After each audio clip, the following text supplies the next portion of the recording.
Welcome to Hard Talk. I'm Stephen Sacca. 4 decades ago, Daniel Ortega was a Latin American revolutionary at war with a corrupt autocracy.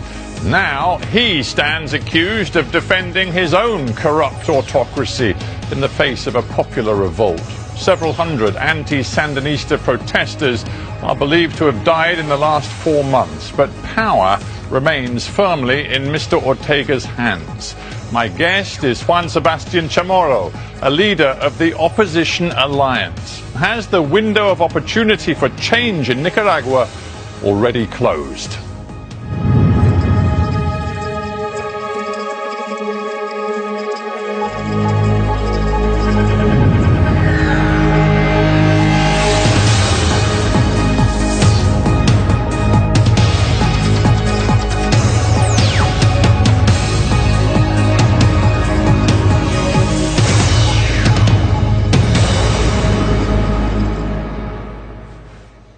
Juan Sebastián Chamorro in Managua. Welcome to Hard Talk. Thank you very much, Stephen, for having me on your program. We've been watching events very closely for the last 4 months in Nicaragua. We have seen the street protests, we've seen the violence, and we have seen thousands of Nicaraguans demanding an end to the presidency of Daniel Ortega. But I'll be honest with you, it looks as though those protests have run out of steam. Would you agree? I would not agree. I think this is a process that is going to take time. Obviously, you're talking about a dictator that has been in power for 11 years, 11 years of violations of rights to mobilize, right to speak, right to vote. And the reason why we have this national revolt against this dictatorship is because people are really tired of this situation. But obviously, you're talking about a dictator that has complete control of all branches of government, has a complete control of the National Assembly, of the Supreme Court, of the police, of the paramilitary, who are at his service, firing live ammunition to the protesters who are just defending themselves with slingshots and rocks. So we never expected this to be an easy task. We're talking about a government that has used repression in the crudest manner, and it's taking the time that it could take. We are protesting in the streets. We are so much in what you've just said. I'm sorry to butt in, but there's so much in what you've just said. I need to sort of explore it a little bit. Number one, you use the language of Ortega being a dictator, and in the recent past you've compared him directly with Anastasio Somoza, of course, the infamous dictator who was toppled in 1979 in Nicaragua. Of course, there is a fundamental difference. Daniel Ortega wins elections. He last won a thumping great majority in 2016. So this is an elected president. He is not a Somoza-style dictator.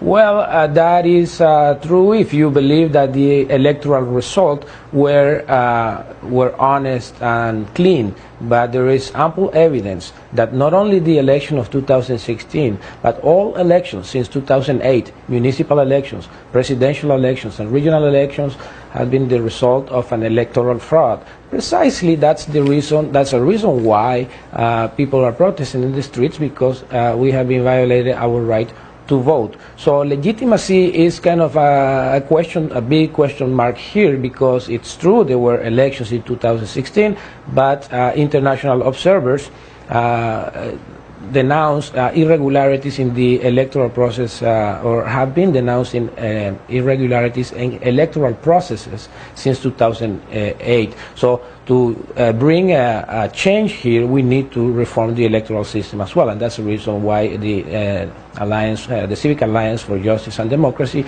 is demanding free and clean elections next year. Well, we'll get to your demands in a minute, but let's just look at what has happened in the last few months. April 18th was the key date when these protests really kicked off after the government's pension reforms produced this groundswell of opposition, which of course thousands took to the streets.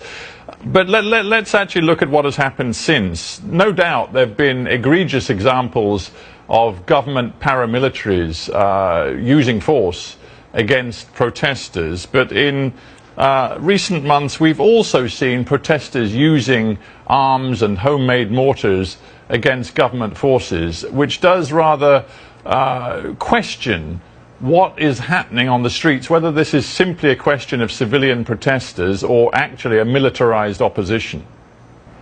No, there has been people from all walks of life, workers, business leaders, peasants, students, who are putting barricades on the streets of Managua and other cities to defend themselves against these armed forces, these paramilitary forces that are in pickup trucks firing live ammunition. And as I said, these protesters have been defending themselves with slingshots and homemade mortars. That might be the only tool that they are using to defend themselves. Well, on the 13th of July, for example, in a commune, Marito, in Nicaragua, we had clashes in which 4 police officers were killed and just 1 protester. And this is figures coming from the Nicaraguan Center for Human Rights. So, you know, it is clear that as this thing evolved after April and became more violent in July, it was not just one-sided violence. Yes, there was plenty of violence coming from the paramilitaries and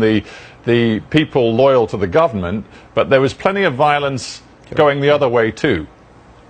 Well, I would not discard any information regarding people trying to defend themselves against the paramilitary. So it's probably that people on the other side were trying to defend themselves. Now, with respect to the 4 officers who were assassinated, there's no clear evidence who actually did it. But you are right. I mean, you're talking about 4 months of repression, and it's expected. It is expected that some people might defend themselves. That's something normal. But the offense, that offensive movement from the paramilitary, especially by mid-July, was clearly almost a military operation against mostly unarmed people, and that's the reason why the barricades were erased in a matter of days. Right. I just wonder whether, for you, and it has to be said, these people were armed. Yeah, again, sorry, there's a time delay, Mr. Chamorro, so it's a little difficult. But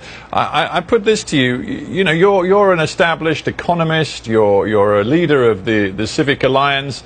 You come from an elite family, a very respected, comfortable background in Nicaragua, but many of the people you've been encouraging to take to the streets are students, they're poorer people, people worried about their social security benefits, and they are the ones who are in the line of fire, and yet you keep telling them to keep up the street protests, to keep up the street action.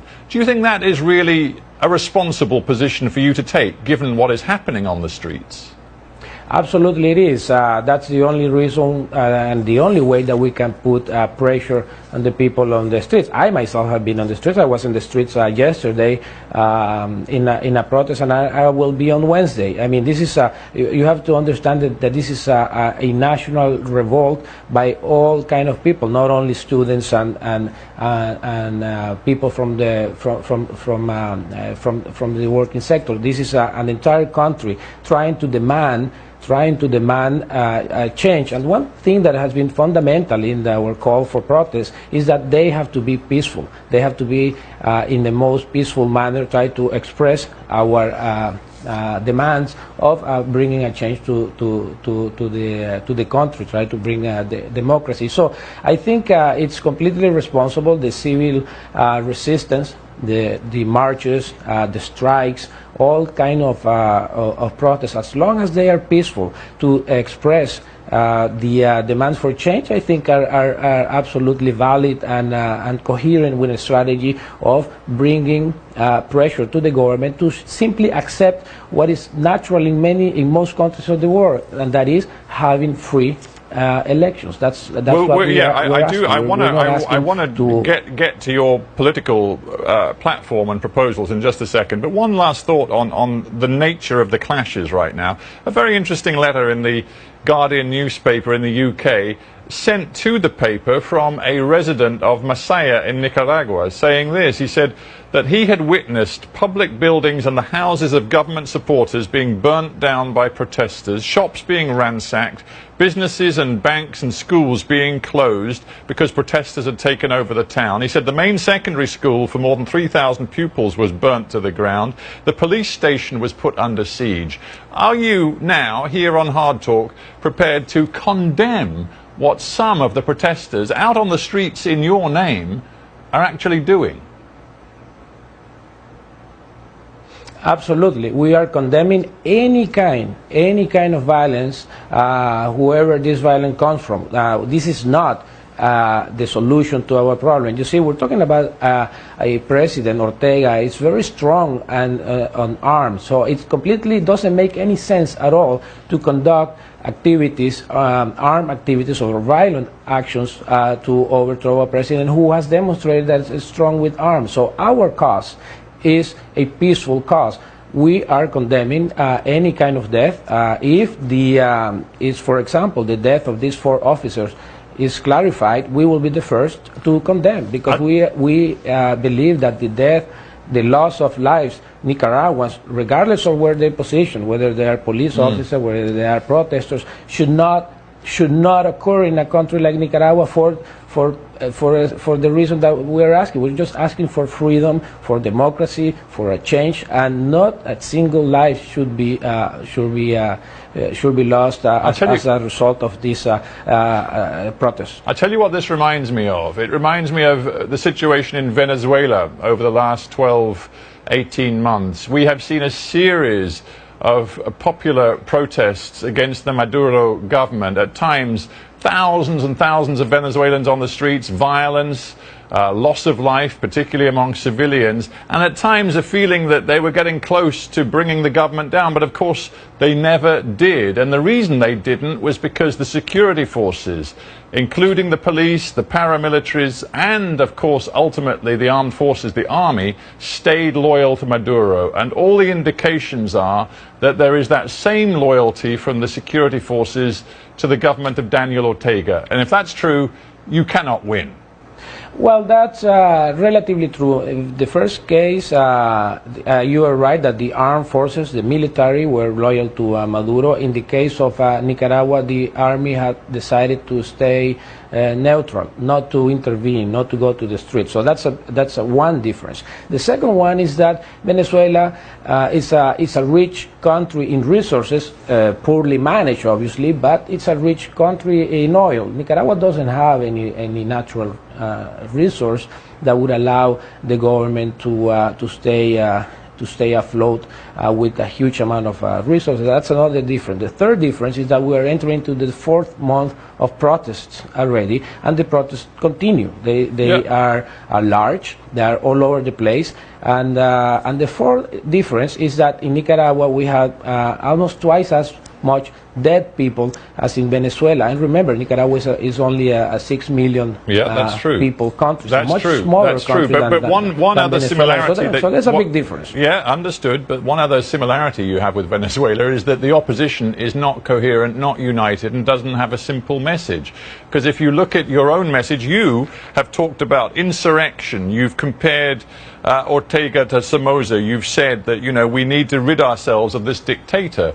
But then many of the most prominent figures in the opposition are instead just saying, we need a promise that we'll get new elections sometime next year. And then you've got the Catholic Church involved, and they're calling on both sides to sort of ramp down the rhetoric and start talking seriously to each other in a more moderate way. So Nicaraguan people looking at all of this have no real idea of what the opposition's objectives are.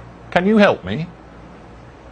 No, I think, Stephen, that what I'm saying is that we need a change, that Ortega is a dictator. I think everybody it's clear about it by the way he behaves, and that the only way that we can bring a change here is through a democratic process, through free elections, and that's precisely what the position of the Civic Alliance, and that's precisely the position of so many people. That's a reason why we haven't seen actual combats, people defending and killing defending with heavy ammunition on the protester side. We, as Nicaraguans, believe in a democratic solution in elections. I don't see this discrepancy or differences between opinions from my colleagues at the alliance or even the opposition. I think it's overall, I believe that the only way that we can provoke a change is to bring pressure on the protests, on the streets, for the government to sit at the table of the national dialogue that has been suspended since end of June, and try to convince the government that the only solution here is to continue the national dialogue and bring anticipated elections in 2019. I think that's the general demand from the Nicaraguan people. Well, you keep saying the Nicaraguan people as though they're united behind your demands, but of course they're not. You know, we all see the demonstrations mounted by the Sandinistas, the tens of thousands of people waving the Sandinista flags, talking about the achievements of Ortega. After all, you've had 4% annual economic growth for several years. You have actually the least crime-ridden, the most stable society in Central America. Compared with some of your neighbors, Nicaragua has been a relative success in recent years, and Daniel Ortega has made a point of working with the business community.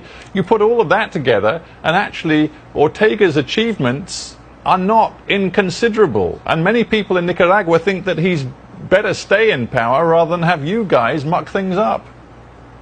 Well, I think you're right in the sense that the economic situation was moving relatively well, but everything changed, Stephen, in April. We have a completely different country now. We have the economy in ruins. We have entire sectors like tourism. 1 million people came from abroad, many from the UK and elsewhere, to visit Nicaragua. But with respect, that's in many ways your fault. You're the one who told the protesters to put the barricades up, which has ruined transportation links inside Nicaragua. You're the one who has consistently called for people to take to the streets so that we see all of these images on our TV screens of violence and instability in Nicaragua. Who can you blame but yourselves for the fact that international investors and tourists don't want to go to Nicaragua? Listen, Stephen, we didn't ask anybody to put barricades on the streets. The Civic Alliance for Justice and Democracy was an organization formed after the revolt. So in that case, I think probably you need more information about the process. The Civic Alliance was formed after the revolt as a counterpart to the government trying to find a solution. We never asked people to defend themselves against the paramilitary. They themselves did it because they saw people being killed on the streets of Managua and elsewhere. The situation of the barricades, the roadblocks, the responsible for those roadblocks is the repression that happened that occurred from the Ortega government. This was a completely spontaneous movement from all cities of Nicaragua. So the economic crisis that we're suffering is not the result of someone asking the people to put barricades on the streets. The responsible for the crisis, the economic crisis, the more than 200,000 jobs that have been lost in the last 4 months is the repression of Ortega. It cannot be blamed on the protesters. The protesters were killed from day one. People have the right to go to the streets and try to defend the right not to be killed. So the only responsible for the crisis that we're suffering is the government of Ortega, not the people who are defending the rights on the streets. Do you think it's wise for you to have made such a public call for the United States to expand its sanctions on Nicaragua? It revives so many memories of U.S. interference in Nicaraguan affairs going back to the late 70s and 80s and the Reagan administration support for the Contras. Many Nicaraguans, the last thing they want to see is the U.S. trying to dictate what happens in your country, and yet you seem to be welcoming it. Well, I haven't stated that we are in favor of any sanction to the people of Nicaragua.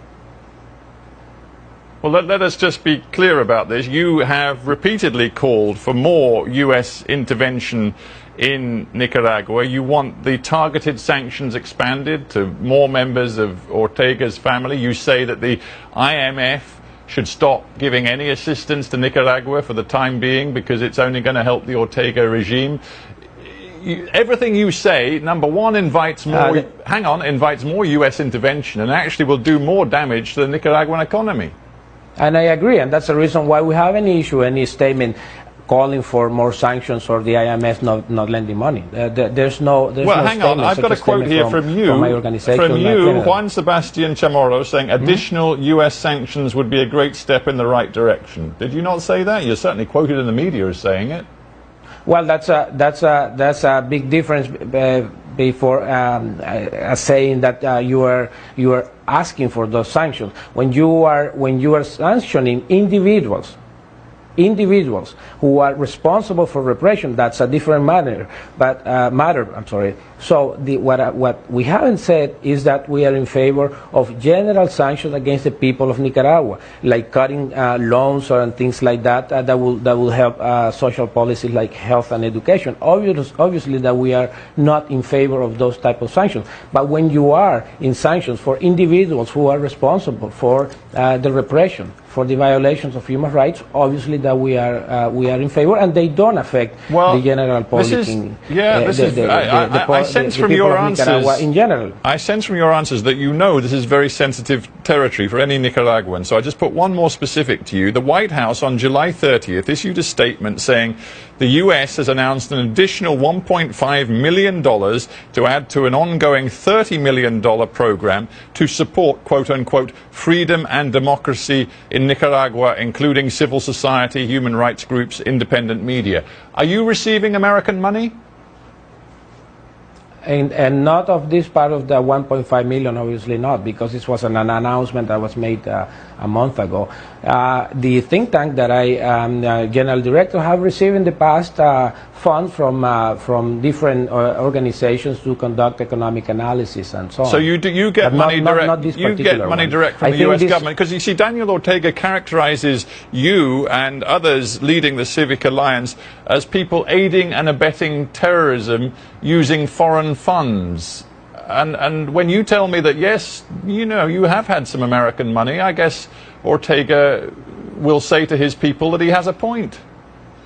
No, absolutely not, because we are, for example, been working for 10 years conducting economic studies, and we have received grants from different governments. That's something normal that a think tank in Nicaragua will do. We have been working on economic analysis on the rate of return of education, health, social security, and we have received funds. We've been very public about it, not only from the American government, but also from the Swiss, from the Germans, from the private sector. That's what NGOs do for a living, try to get programs and conduct economic studies. What the president is trying to do is to say that these funds are using for arming and organizing coup d'etats and things like that, which are obviously not true. We're almost out of time. From the late 1970s through the 1980s, we saw a bitter, horrible, protracted civil war in Nicaragua.